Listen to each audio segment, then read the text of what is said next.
So that's why a scheduler should be in place with the policies.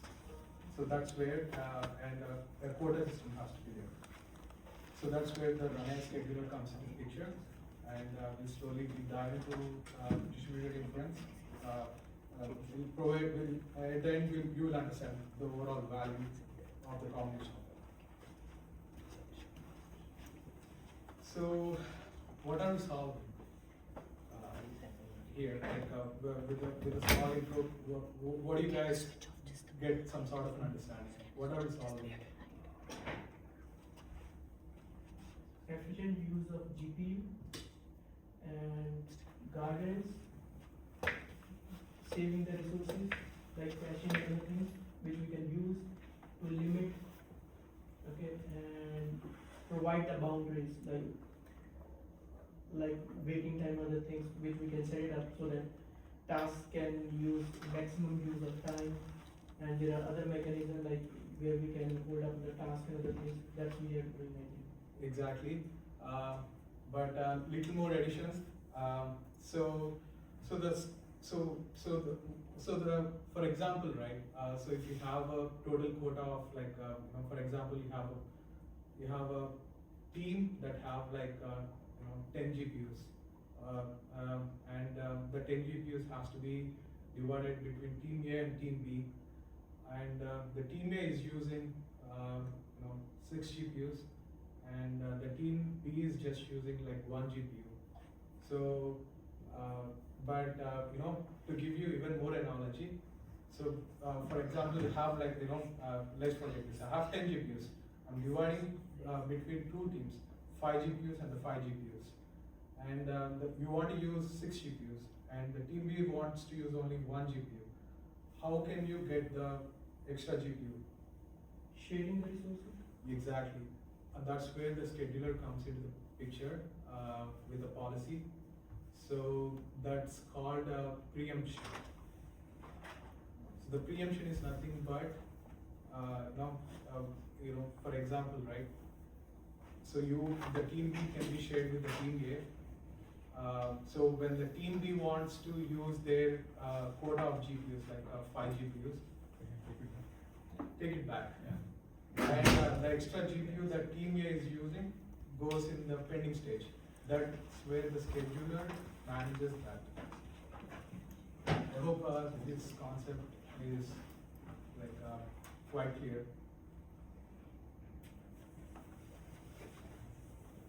So it explains about the how it works. Like so the preemption concept works well in the training, especially.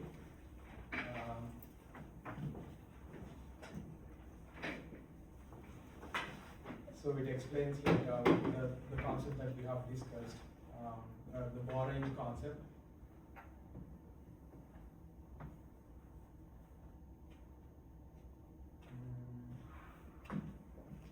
I'll have a demo so that it gets even more interesting. So I'll explain a little bit on the preemption versus the non-preemption stuff. So it works well for the training especially, but there might be a scenario where you want to do some sort of an experimentation before you do the training, complete training. So that comes under the fixed quota. The sort of a quota is not shared. So that's sort of a policy that scheduler enforces. So I just wanted to explain a little bit on the difference between the preemption and non-preemption. So how it gets you the right now I gave you a basic understanding about the scheduler, but how it gives you the value to the inference? Any idea?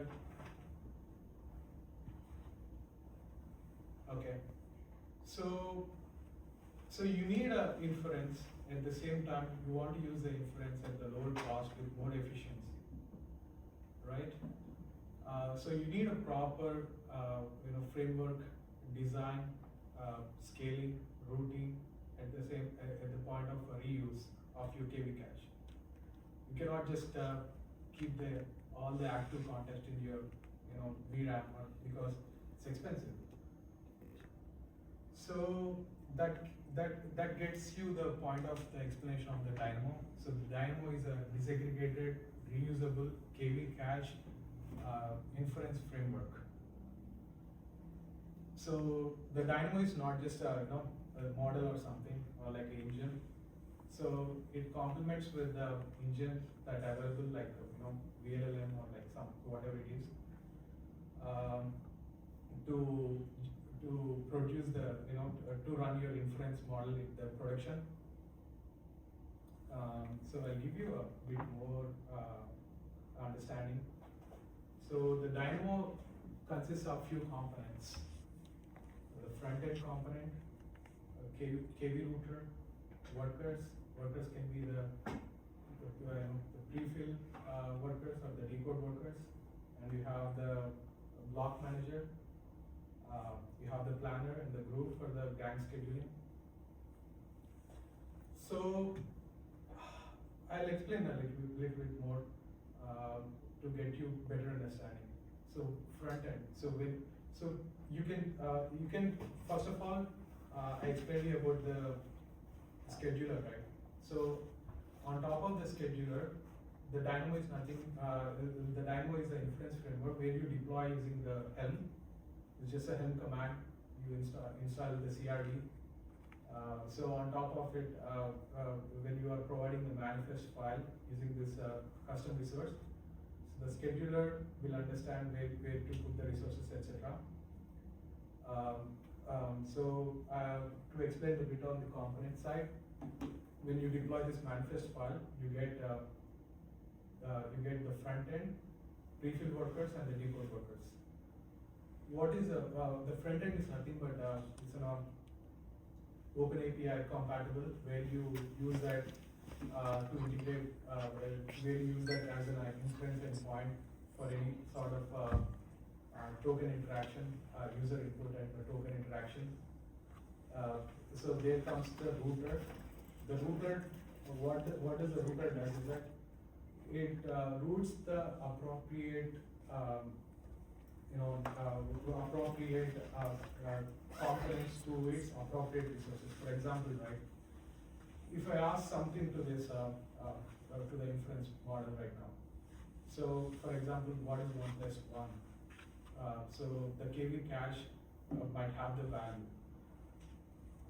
But so the router will try to divert this interaction to the appropriate worker node at the prefill. If it doesn't, or like anywhere where the resource have. If it doesn't have, it routes to the prefill workers to do the heavy computation, where the decode workers will get you the output from the KV cache block. So this is sort of a simple workflow, but in the middle of it, right? So you cannot have this KV cache always active context in context in your VRAM. So you have the KV block manager. What it does, it removes from your active context from your VRAM to the CPU, like available block storage, so that you're not always using the VRAM. Instead, you can use it for your active context, for any new, for any new computation or for any new thing. So you have the planner component. The importance of the planner component is that, so as I explained, it's it helps in the cost effective. So when you have the certain latency benchmarks or the throughput, when you wanted to have certain, you provide that in the manifest for the planner to decide whether to scale the prefill workers or the, scale down the workers, depends on the use. So the other important component is the group. It helps in the gang scheduling. Does anyone knows about the gang scheduling? So the gang, sorry, what's that? I heard for the first time. Yeah, so the gang scheduling is nothing but, so you need a certain 4 resources, for example. that needs to be placed in the, certain, certain rack or like certain availability zone area or like certain area. So for example, you need 4 GPUs, but when there is only active 3 GPUs available. So the scheduler will not schedule at the time. So it will only schedule when the 4th resource or for the 4th GPU is available, then only it schedules. That's where the groove component comes into the picture for the GAN scheduling. Any questions so far?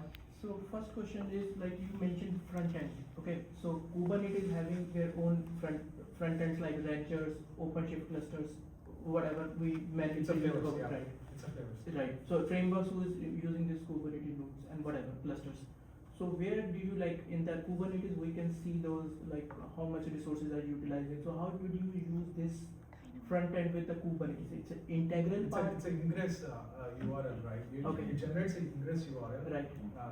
Where you use that. Mm-hmm. Yeah, It's an integrated part of. integrated part. So it's all the Kubernetes components where you deploy. In the control plane, or What is it? it's a control plane where you will have ingress URL to be accessed, maybe from the Kubernetes one. It's an ingress component. Okay, yeah.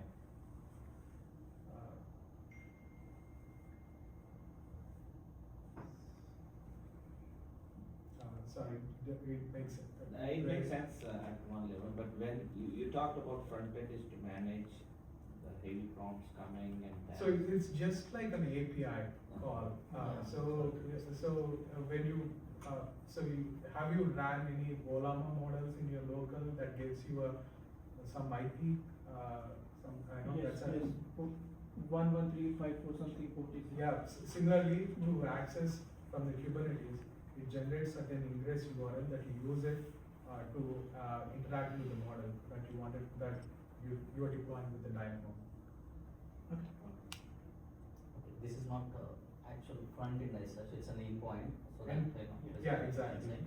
And the route is basically it's load balancing the. Yeah, request message. it's an intelligent load balancer to decide where to go for the user input. Any questions? And you said this worker nodes are, so unless all the nodes are active, it is not going to start it, right? That's all, or it can. So that's the GAN scheduling that you provide in the manifest in the manifest file, where you provide certain AZ and the number of GPUs that you wanted, like a particular rack or something. When you have that available GPUs only, then we will schedule the Dynamo will schedule. That's been handled by the group, the component called group within the. Question. As you said, this workers, right, it's a DLLM and all, these are all inferencing part of. It's an engine. That's another component. Yeah. So it is embedded within the prefill and the decode,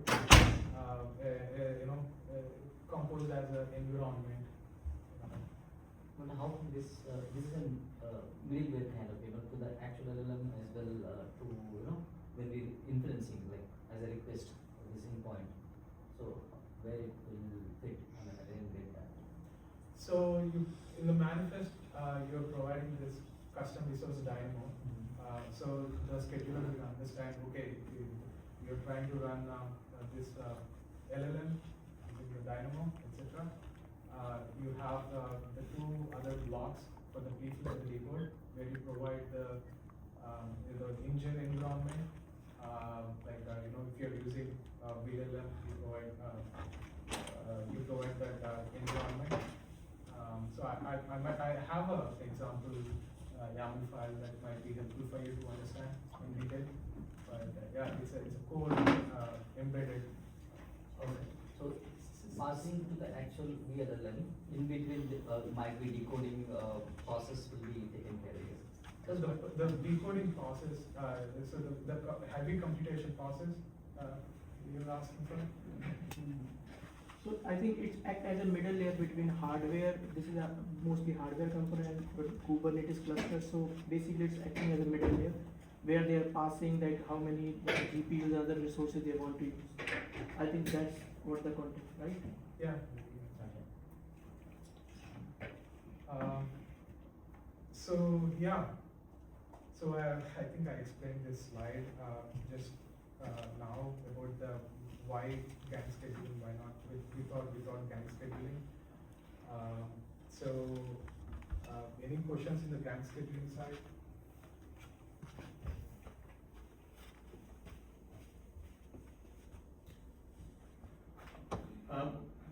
Why would we go for gang scheduling? Yeah, so for better performance, right?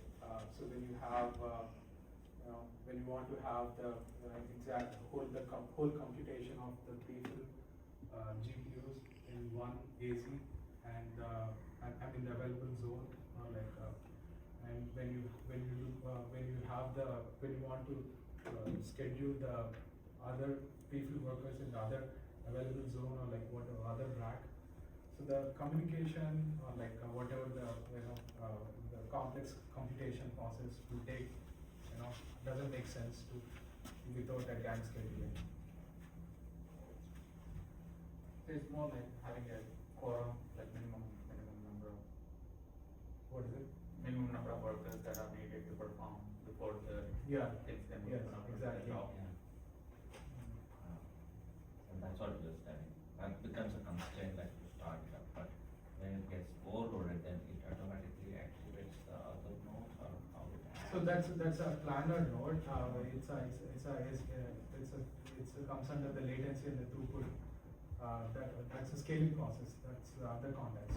Well, no, I was thinking more from range, right? From minimum activation. Oh yeah, the minimum. Yeah, exactly. So yeah, I can provide you the YAML file. I think I should have included it that have the proper details. So the end of story is that so for the better performance in the production layer, you always need a proper scheduler which enforces the policies of quota system. At the same time, the dynamo level of a framework to enforce at the production to run your production inference models. That's all I have. Any statistics on this when you apply for this? Yeah, we do have very good statistics. One second, I will try to get you the documentation. So when we apply any application to Kubernetes, we give that the service configuration what time we need another pod, like scheduler configuration. Okay, like when the utilization 75%, 80%. Okay, that's what we give. And how did you give this thing to GPU by service mesh? Yeah, there is a service mesh, Mm-hmm. but not sure in detail about the service mesh what you're asking for. Okay, I was thinking when we deploy the application to Kubernetes. Okay, I'm talking about only about application perspective. We give that service.config or YML files, other things. Okay, we give them instructions. After 75% utilized, start with the second pod. Okay, based on the That's a CPU planner. planner or via Helm chart, anything, right? So if this is a hardware level configuration, so how did cluster manage this configuration? That I'm not sure, but I can get back to you on that. Sure. Trying to connect it, right? Give me a second.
see the screen.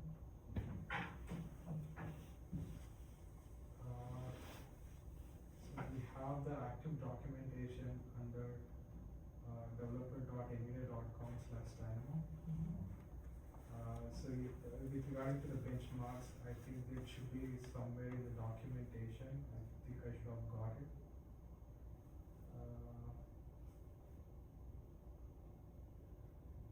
You can go through the documentation. Unfortunately, I don't have the active benchmarks right now with me. I do not have it.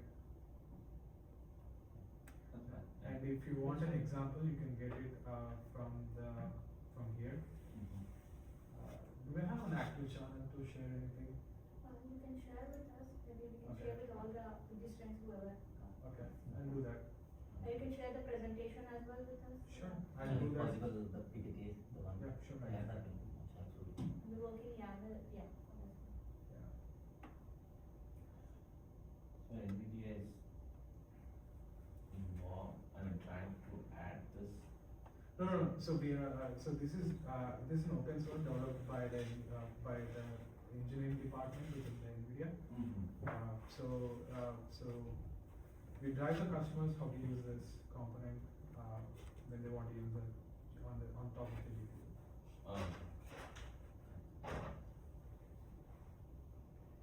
Yeah, I think I'm good for now. There are no other questions. I have one question, not to this in general, like, what this, VLLM, the one which The engine, right? inferencing engine, and the NVIDIA, you also have NIM, like, NVIDIA inferencing microservice something. So, yeah. So both are not like, it's, for me, it's like both the same, but how this. So this is like a active, you get the active inference endpoint. So I don't have the credentials to access now, but see, you have a front end, sort of a front end URL access with an API key based Yeah. on the credentials you have. This is kind of microservice, like how Yeah. we are accessing. Yeah, microservices. exactly. Mhm. So you do not know where it was deployed and etc. Yeah. So Dynamo is something that you have a Kubernetes cluster and you have certain nodes and GPUs and where you want to deploy your own LLM, Mhm. etc. In this example, I think they are running some Quen model. Yeah.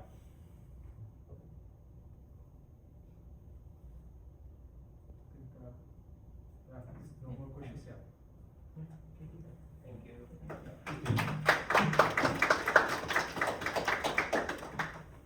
Thank you, Vivek, for that insightful presentation, and I would like to invite Abhishek Rai for sharing his insights and expertise on agent harnessing engineering.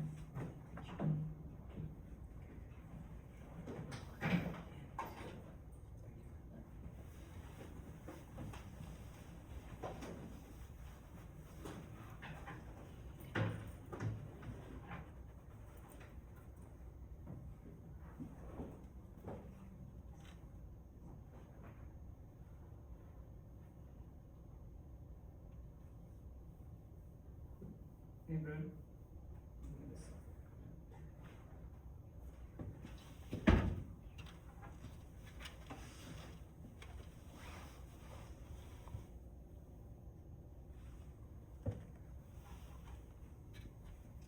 Okay, so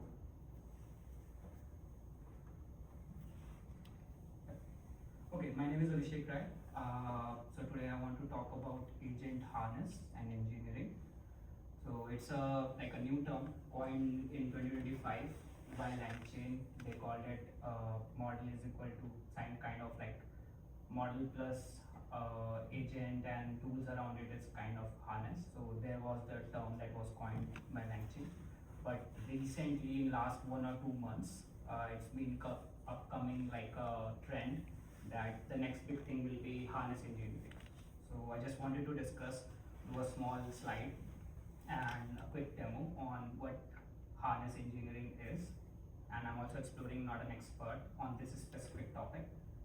A little bit about myself. I'm a senior data scientist at a startup called Gigaforce. So we are working in a insurtech space, and we build insurtech solution related to AI for majorly insurance carriers and subrogation companies.